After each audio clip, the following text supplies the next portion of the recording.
ಮೆಕ್ಕೆಜೋಳದ ಮೀಟಿಂಗ್ ಮಾಡಿದ್ದೀವಿ. ಮೀಟಿಂಗ್ ಇವತ್ತು ಸೆಂಟ್ರಿಗೆ ಬನ್ನಿ ಸೆಂಟ್ರಿಗೆ ಸರ್. Thank you. ಈಗ ಶುರುವಾಯ್ತಾ? ಹಾಂ ಸರ್. ಮೆಕ್ಕೆಜೋಳದ್ದು ಮೀಟಿಂಗು ಇವತ್ತು ಮಾಡೋದು. ನಮ್ಮ ಕಡೆ ಗೋವಿನ ಅಂತ. ಮೆಕ್ಕೆಜೋಳಕ್ಕೆ ಈ ಸಾರಿ MSP ನಿಗದಿಯಾಗಿರ್ತಕ್ಕಂಥದ್ದು ಒಂದು ಕ್ವಿಂಟಾಲ್ಗೆ 2,400 ರೂಪಾಯಿ. 2,004 ರೂಪಾಯಿ, 400 ರೂಪಾಯಿ.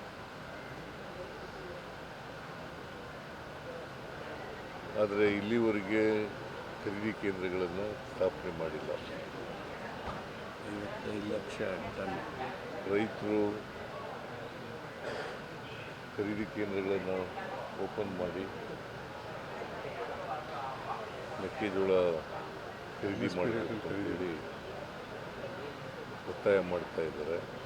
ಕೆಲವು ಕಡೆ ಚಳುವಳಿಗಳನ್ನು ಕೂಡ ಮಾಡ್ತಾ ಇದ್ದಾರೆ. ಅದಕ್ಕೆ ಇವತ್ತು ನಾನು ಅಗ್ರಿಕಲ್ಚರ್ ಮಿನಿಸ್ಟ್ರು HK ಪಾಟೀಲ್ರು, ಫುಡ್ ಆ್ಯಂಡ್ ಸಿವಿಲ್ ಸಪ್ಲೈಸ್ ಮಿನಿಸ್ಟ್ರು, APMC ಮಿನಿಸ್ಟ್ರು, ಪಶುಸಂಗೋಪನೆ ಚೀಫ್ ಸೆಕ್ರೆಟರಿ, ಅಂದರೆ ಡೆವಲಪ್ಮೆಂಟ್ ಕಮಿಷನ್ರು, ನಫೆಡ್ನವರು, ಇವೆಲ್ಲರೂ ಕೂಡ ಪಶುಸಂಗೋಪನೆ ಮಂತ್ರಿಗಳು, ಪಶುಸಂಗೋಪನೆ ಮಂತ್ರಿ ಚೂರು ಜೋರಾಗಿ ಮಾತಾಡಿ. ದಪ್ಪಾಗಿರೋದ್ರಿಂದ ಕಾಣಿಸಲ್ಲ. ಏನು ಸರ್? ಚೂರು ಜೋರಾಗಿ. ಹಾಂ, ಚೂರು ಜೋರಾಗಿ. ಜೋರಾಗ ಕೇಳಿಸ್ತಾ ಇಲ್ಲ ನಿಮಗೆ?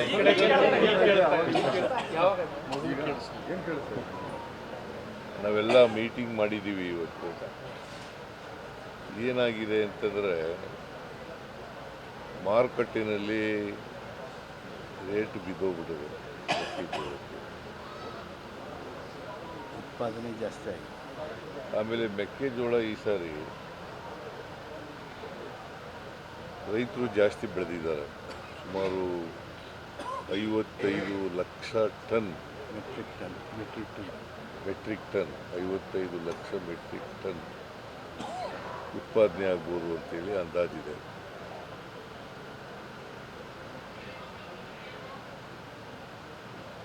ಈ ಮಧ್ಯೆ ಇದು ಗೊತ್ತಿದ್ದು ಕೂಡ ಇಡೀ ಕರ್ನಾಟಕ ರಾಜ್ಯದಲ್ಲಿ ಇಷ್ಟು, ಇಡೀ ದೇಶದಲ್ಲಿ ಜಾಸ್ತಿ ಬೆಳೆದಿದ್ದಾರೆ. ಆದರೂ ಕೂಡ ಕೇಂದ್ರ ಸರ್ಕಾರ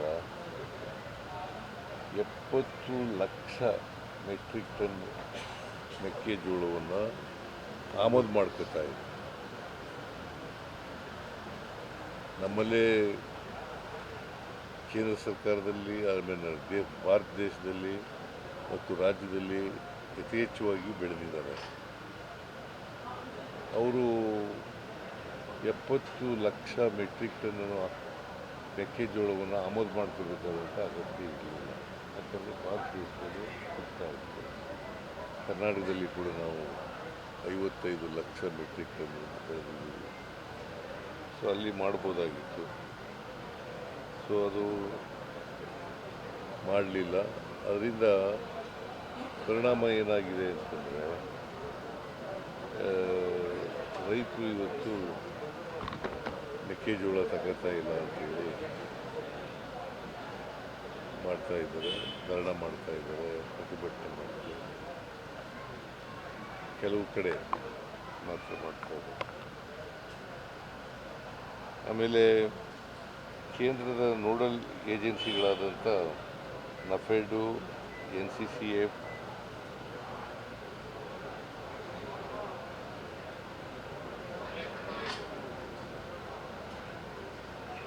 ಅವು ಕೊಂಡ್ಕೋಬೇಕಾಗಿತ್ತು. ಅವು ಕೊಂಡ್ಕೊಳ್ತಕ್ಕಂಥ ಪ್ರಕ್ರಿಯೆನೇ ಮಾಡಿಲ್ಲ.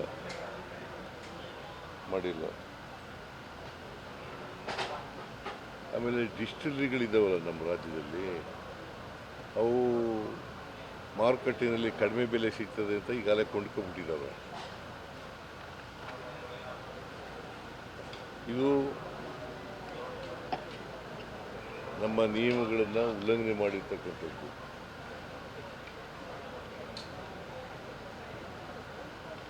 ನಿಯಮಾನುಸಾರ ಡಿಸ್ಟಿಲರಿಗಳು ಮೆಕ್ಕೆಜೋಳ ಕೊಂಡ್ಕೋಬೇಕಾಗಿತ್ತು, ಅವು ಕೊಂಡ್ಕೊಳ್ಳಲಿಲ್ಲ. ಈಗಾಗಲೇ ಮಾರುಕಟ್ಟೆಯಲ್ಲಿ ಕೆಲವು ಮಾರುಕಟ್ಟೆಯಲ್ಲಿ ಕಡಿಮೆ ಬೆಲೆಗೆ ಸಿಗ್ತಿತ್ತಲ್ಲ, ಮಾರುಕಟ್ಟೆಯಲ್ಲಿ ಕೊಂಡ್ಕೊಬಿಟ್ಟಿದ್ದಾರೆ.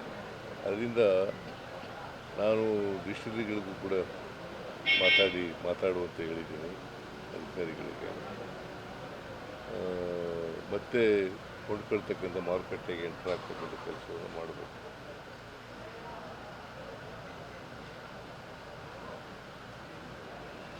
ಆಮೇಲೆ ಈ ಬೆಲೆ ಕುಸಿತದಿಂದ ಸಂಕಷ್ಟ ಎದುರಿಸ್ತಿರುವ ಮೆಕ್ಕೆಜೋಳ ಬೆಳೆದಿರ್ತಕ್ಕಂಥ ರೈತರಿಗೆ, ಉತ್ಪಾದನೆ ಮಾಡಿರ್ತಕ್ಕಂಥ ರೈತರಿಗೆ ರಾಜ್ಯ ಸರ್ಕಾರ ಎಲ್ಲ ರೀತಿಯ ಸಹಾಯವನ್ನು ಒದಗಿಸಿಕೊಡ್ತಕ್ಕಂಥ ಕೆಲಸವನ್ನು ಮಾಡ್ತದೆ.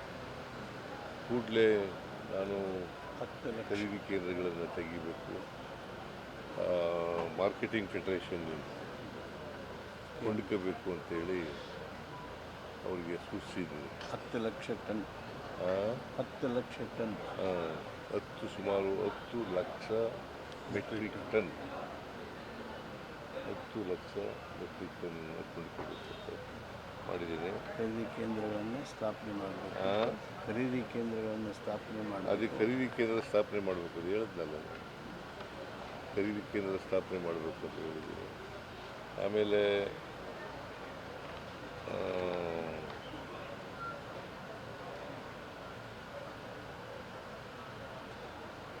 ಕೇಂದ್ರ ಸರ್ಕಾರಕ್ಕೆ ಒಂದು ಪತ್ರನ ಕೂಡ ಬರೀತೀನಿ, ಕೂಡಲೇ ಒಂದು ಪತ್ರ ಬರೀತೀನಿ. ನೀವು ಆಮದು ಜಾಸ್ತಿ ಮಾಡ್ಕೊಳ್ಳೋಕ್ಕೆ ಹೋಗಬೇಡಿ, ನಮ್ಮಲ್ಲೇ ಮೆಕ್ಕೆಜೋಳ ಅವೈಲಬಿಲಿಟಿ ಇದೆ, ಅಲ್ಲೇ ತಗೊಳ್ಳಿ. ಅದರಿಂದ ಆಮದು ಮಾಡ್ತಿರ್ತಕ್ಕಂಥದ್ದನ್ನು ನಿಲ್ಲಿಸಬೇಕು ಅಂತ ಒತ್ತಾಯ ಮಾಡಿ ಬರೀತಕ್ಕಂಥ ಕೆಲಸವನ್ನು ಮಾಡ್ತೇನೆ. ಆಮೇಲೆ ಈಗಾಗಲೇ ಡಿಸ್ಟ್ರಿಕ್ಟ್ಗಳ ಜೊತೆ ಕೂಡ ಮಾತಾಡಬೇಕು ಅಂತ ಹೇಳಿದ್ದೀನಿ. ಒಟ್ಟಾರೆಯಾಗಿ ಫೈನಾನ್ಸ್ ಸೆಕ್ರೆಟರಿ ಆ ಮೀಟಿಂಗ್ ಮಾಡ್ತಾರೆ. ಇವತ್ತು ಫೈನಾನ್ಸ್ ಸೆಕ್ರೆಟರಿ ಮೀಟಿಂಗ್ ಮಾಡ್ತಾರೆ. ಮೀಟಿಂಗ್ ಮಾಡಿ ಇದನ್ನು ಈ ಸಮಸ್ಯೆ ಏನಿದೆ ಈ ಸಮಸ್ಯೆಯನ್ನು ಬಗೆಹರಿಸ್ತಕ್ಕಂಥ ಪ್ರಯತ್ನವನ್ನು ಮಾಡ್ತಾರೆ. ಮೊನ್ನೆ ಪ್ರೈಮ್ ಮಿನಿಸ್ಟರ್ ಭೇಟಿಯ ಹೆಸರಿಂದು FAQ ಅದು ಹೇಳಿ. ಸನ್ಮಾನ್ಯ ಮುಖ್ಯಮಂತ್ರಿಗಳು ಇವತ್ತು ಸಭೆ ಜರುಗಿಸ್ತಕ್ಕಂಥ ಸಂದರ್ಭದಲ್ಲಿ ಈ ಗೋವಿನ ಜೋಳದ ಜೊತೆಗೆ ಹೆಸರಿನ ಸಮಸ್ಯೆಯನ್ನು ವಿವರವಾಗಿ ಹೆಸರುಕಾಳಿನ ವಿವರವನ್ನು ಆಲಿಸಿದ್ದಾರೆ. ನಮ್ಮ ರಾಜ್ಯ ಸರ್ಕಾರ ತಕ್ಷಣ FAQ ಬದಲಾವಣೆ ಸಲುವಾಗಿ ಕೇಂದ್ರ ಸರ್ಕಾರದ ಜೊತೆಗೆ ಪತ್ರ ವ್ಯವಹಾರ ಮಾಡಬೇಕು ಹಾಗೂ ತಂಡವೊಂದು ಹೋಗಿ ಬರಬೇಕು ಅಂತೇಳಿ ಸೂಚನೆ ಕೊಟ್ಟಿದ್ದಾರೆ. ಹೆಸರು ಕಾಳು ಮಳೆ ಹೆಚ್ಚಾಗಿ ಅಥವಾ ಕಾಳು ಬಂದಾಗ ಮಳೆಯಾಗಿ ಸ್ವಲ್ಪ ಡಿಸ್ಕಲರೇಷನ್ ಆಗಿದೆ. ಆ ಡಿಸ್ಕಲರೇಷನ್ ಆಗಿದ್ದು ಕೇವಲ 4% ಮಾತ್ರ ಅವ್ರಿಗೆ ಇದನ್ನು ಅದನ್ನು ವಿನಾಯಿತಿ ಮಾಡೋದಕ್ಕೆ ಅವಕಾಶ ಇದೆ, ರಿಯಾಯಿತಿ ಮಾಡೋದಕ್ಕೆ ಅವಕಾಶ ಇದೆ. ಅದನ್ನು ಹೆಚ್ಚು ಮಾಡಬೇಕು ಅಂಥೇಳಿ FAQ ಬದಲಾವಣೆ ಮಾಡಬೇಕು ಅಂಥೇಳಿ ಮಾನ್ಯ ಮುಖ್ಯಮಂತ್ರಿಗಳು ಕೇಂದ್ರ ಸರ್ಕಾರವನ್ನು ಆಗ್ರಹಿಸಿದ್ದಾರೆ ಹಾಗೂ ವಿಶೇಷ ಪತ್ರವೊಂದನ್ನು ಸಹಿತ ಕಳಿಸಿಕೊಡ್ತಾ ಇದ್ದಾರೆ. ಮೊನ್ನೆ ಪ್ರಧಾನಮಂತ್ರಿ ಭೇಟಿ ಮಾಡಿದ್ರಲ್ಲ, ಆಗೇನೋ ಮೆಕ್ಕೆಜೋಳ ತಂದಿದ್ದಾರೆ. ಯಾವುದು ಮೆಕ್ಕೆಜೋಳದ ಬಗ್ಗೆ ಮಾತಾಡ್ತೇನೆ, ಕಬ್ಬಿನದರ ಬಗ್ಗೆ ಮಾತಾಡಿದ್ದೆ, ಎಥೆನಾಲ್ ಬಗ್ಗೆ ಮಾತಾಡಿದ್ದೆ. ಆಮೇಲೆ ಶುಗರ್ ಫ್ಯಾಕ್ಟ್ರಿಗೆ ಶುಗರ್ಗೆ MSP ನಿಗದಿ ಮಾಡೋದ್ರ ಬಗ್ಗೆ ಮಾತಾಡಿದ್ದೆ. ಆಮೇಲೆ ಇದನ್ನು ಪ್ರವಾಹ ಪರಿಹಾರ ದುಡ್ಡು ಹೌದು ಅದಕ್ಕೆ ಹೇಗಿತ್ತು ಸರ್? 2100 ಕೋಟಿ ಕೇಳಿದ್ರಿ, ನಮಗೆ ಬರಬೇಕಾದ ಪರಿಹಾರ ಮಳೆ ಜಾಸ್ತಿಯಾಗಿ ಈ ಸಾರಿ ಬೆಳೆ ನಷ್ಟ ಆಗಿದೆ. ಸುಮಾರು 15.5 ಲಕ್ಷ ಹೆಕ್ಟೇರ್ನಲ್ಲಿ ಬೆಳೆ ನಷ್ಟ ಆಗಿದೆ. ಅದಕ್ಕೆ ಪರಿಹಾರ ಕೊಡಬೇಕು ಅಂತ ಕೇಳಿದ್ದೀವಿ. ಹೇಗಿದೆ ಸರ್ ರೆಸ್ಪಾನ್ಸ್ ಕೊಡ್ತೀವಿ? ಪೂರಕವಾಗಿ ಸ್ಪಂದಿಸಿದ್ರ ಅಂತ ಸರ್. ಪ್ರೈಮ್ ಮಿನಿಸ್ಟರ್ ಪೂರಕವಾಗಿ ಸ್ಪಂದಿಸಿದ್ರ ಅದಕ್ಕೆ ಅಂತ ತಮ್ಮ ಏನು ಹೇಳಿದ್ರು ಅಂತ ಅನ್ಕೊಂಡಿದ್ದೀನಿ ನಾನು. ಸ್ಪಂದಿಸ್ತಾರೆ ಅಂತ ಅನ್ಕೊಂಡಿದ್ದೀನಿ. ಮಿನಿಸ್ಟರ್ಗಳು ಎಂಪಿಗಳು ಮಾಹಿತಿ ಕೊಟ್ಟಿದ್ರ ಸರ್? ಅವ್ರ ಮಾಹಿತಿ ಇತ್ತ? ಯಾವ ಮಿನಿಸ್ಟ್ರು? ನಮ್ಮ ಕೇಂದ್ರದ ಮಿನಿಸ್ಟರ್ಗಳಿದ್ದಾರೆ, ಸಚಿವರಿದ್ದಾರೆ, ಕೇಂದ್ರದ ಸಚಿವರು, ರಾಜ್ಯದವರು ಮತ್ತೆ ಎಂಪಿಗಳು ಅವ್ರಿಗೆ ಗೊತ್ತಿರಲೇಬೇಕಲ್ಲ. ಕೊಟ್ಟಿದ್ರು ಅಂತ ಅನ್ಸುತ್ತಾ ಅಂತ ತಮಗೆ ತಾವು ಮಾತಾಡಿದಾಗ ಅಟ್ಲೀಸ್ಟ್ ಅವ್ರಿಗೆ ನಾಲೆಡ್ಜ್ ಇತ್ತ ಅಂತ ಅಲ್ಲಿ ನಾಲೆಡ್ಜ್ ಇತ್ತು, ನಾಲೆಡ್ಜ್ ಇತ್ತು. ಅದು ಅಧಿಕಾರಿಗಳು ಬ್ರೀಫ್ ಮಾಡಿರಬೇಕು ಅನ್ನೋದು ಕಾಣಿಸುತ್ತೆ. ಅವ್ರಿಗೆ ನಾಲೆಡ್ಜ್ ಇತ್ತು, ಆದರೆ ಮಳೆ ಆಗಿರೋದ್ರ ಬಗ್ಗೆನೂ ಕೂಡ ನಾಲೆಡ್ಜ್ ಇತ್ತು. ಸೊ ಮಳೆ ಜಾಸ್ತಿಯಾಗಿ ಬೆಳೆ ಹಾನಿಯಾಗಿರ್ತಕ್ಕಂಥದ್ದು, ಅದ್ರ ಬಗ್ಗೆ ಈಗಾಗಲೇ SDRF, NDRF ಅದನ್ನು ನಮಗೆ ಹೆಚ್ಚು ಮಾಡಿಕೊಡ್ಬೇಕು ಅಂತ ಕೇಳಿದ್ವಿ. ಸರ್, ಕೆಲವು ಕಾಂಗ್ರೆಸ್ ಶಾಸಕರು ಡೆಲ್ಲಿಗೆ ಹೋಗಿರೋ ಅಂದ್ರೆ ಸಚಿವರು ಸಮೇತ ದೆಹಲಿಗೆ ಹೋಗಿರೋ ವಿಚಾರ ದೊಡ್ಡ ಮಟ್ಟ ಸದ್ದಾಗ್ತಾ ಇದೆ.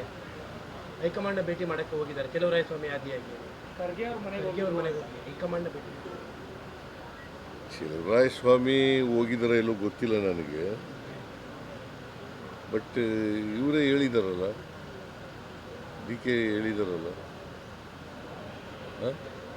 DK ಶಿವಕುಮಾರ್ ಹೇಳಿದಾರಲ್ಲಪ್ಪ. ನಾನು ಏನು ಉತ್ತರ ಹೇಳಿ ಅಲ್ಲ, ಹೋಗಿದ್ದಾರೆ ನಾಯಕತ್ವ ವಿಚಾರಕ್ಕೆ ಹೋಗಿದ್ದಾರೆ ಅಲ್ಲಿ ಭೇಟಿ ಮಾಡೋದಕ್ಕೆ. ಚೆಲುವರಾಯಸ್ವಾಮಿ ಕೂಡ ಡೆಲ್ಲಿಲೇ ಇದ್ದಾರೆ. ಹಾಗಾಗಿ ಡೆಲ್ಲಿಲಿ ಹೋಗಿದ್ದಾರೆ. ನಾನು ಮಾತಾಡಿದೆ ಅವ್ರ ಜೊತೆಯಲ್ಲಿ, ಇವತ್ತು ಮಾತಾಡಿದೆ. ಇದರಲ್ಲಿ ಬಂದಿದ್ದರು, ವಿಡಿಯೋ ಕಾನ್ಫರೆನ್ಸ್ನಲ್ಲಿ ಕೂಡ ಬಂದಿದ್ದರು. ಅವ್ರು ಮಾತಾಡಿದಾಗ ನಾನು ಬಂದಿರೋದು ಕೇಂದ್ರ ಸರ್ಕಾರದ ಕೃಷಿ ಸಚಿವರಿಗೆ ಭೇಟಿ ಮಾಡೋಕ್ಕೆ ಬಂದಿದ್ದೀನಿ ಅಂತ ಹೇಳಿದ್ರು. ನೀವೇ ಮುಂದಿನ ಬಜೆಟ್ ಮಂಡಿಸ್ತೀನಿ ಅಂತ ಮೊನ್ನೆ ತಾನೇ ಹೇಳಿದ್ರಿ. ಆ ಬೆನ್ನಲ್ಲೇ ಇವರೆಲ್ಲರೂ ಕೂಡ ಹೋಗಿದ್ದಾರೆ. ಯಾರು? ಕೆಲವು ಶಾಸಕರು. ಎಷ್ಟು ಜನ ಹೋಗಿದ್ದಾರೆ? 15 ಜನ ಹೋಗಿದ್ದಾರೆ ಅನ್ನುವಂಥ ಮಾಹಿತಿಗಳಿದೆ. 15 ಜನ ಹೋಗಿದ್ದಾರೆ ಅನ್ನುವಂಥ ಮಾಹಿತಿಗಳಿದೆ. ಯಾರು ಮಾಹಿತಿ? ಯಾರ್ಯಾರು? ಅಲ್ಲ, ಚೆಲುವರಾಯಸ್ವಾಮಿ ಆದಿಯಾಗಿ ಚೆಲುವರಾಯಸ್ವಾಮಿ ಹೋಗಿಲ್ಲ ಅಂತಂದ್ರಲ್ರಿ. ಡೆಲ್ಲಿಲಿ ಇದ್ದಾರೆ. ಡೆಲ್ಲಿಗೆ ಹೋಗ್ಲೇಬಾರ್ದು ಅಂತ ಇದೆ. ಹೋಗ್ಬಾರ್ದಂತಿಲ್ಲ. ಮತ್ತೆ ಡೆಲ್ಲಿಲಿ ಇದ್ದಾರೆ ಅಂತಂದ್ರೆ ರಾಮನಗರದ MLA ಹೋಗಿದ್ದಾರೆ, ಕೆಲವು MLCಗಳು ಹೋಗಿದ್ದಾರೆ. ಅದೇಪ್ಪ, ನಾನು ಈಗ ಹೈಕಮಾಂಡ್ನವರು ತೀರ್ಮಾನ ಮಾಡೋದು, ಲೀಡರ್ಶಿಪ್ ಚೇಂಜ್ ಮಾಡೋದಾಗಲಿ, ಸರ್ಕಾರ ರಚನೆ ಮಾಡಿ ರೀಸಫಲ್ ಮಾಡೋದಾಗಲಿ ಯಾರು ತೀರ್ಮಾನ ಮಾಡೋದು? ಹೈಕಮಾಂಡ್ನವ್ರು ಮಾತಾಡಿದಾರ? ಹಾಂ, ಏನು ಮಾಡೋಕ್ಕಾಗಲ್ಲ. ಈಗ ಕೆಲವರು ಹಿಂದೇನು ಮಾತಾಡ್ತಿದ್ರು, ಈಗಲೂ ಹೋಗಿರ್ಬೇಕು, ಈಗಲೂ ಹೋಗಿದ್ದಾರೆ. ಅಂತಿಮವಾಗಿ ಹೈಕಮಾಂಡು ಏನು ತೀರ್ಮಾನ ಮಾಡ್ತದೆ ಅದನ್ನು ನಾನು ಕೇಳಬೇಕು, DK ಶಿವಕುಮಾರ್ ಕೇಳಬೇಕು, ಎಲ್ಲರೂ ಕೇಳಬೇಕು.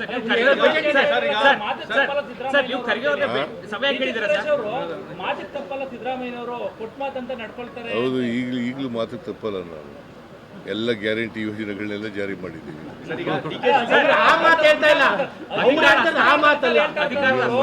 ಅವ್ರು ಹೇಳ್ತಿರುವಂತದ್ದು ಬೇರೆ ಮಾತು, ಅಧಿಕಾರ ಹಸ್ತಾಂತರ ಮಾತಾಡ್ತಾರೆ.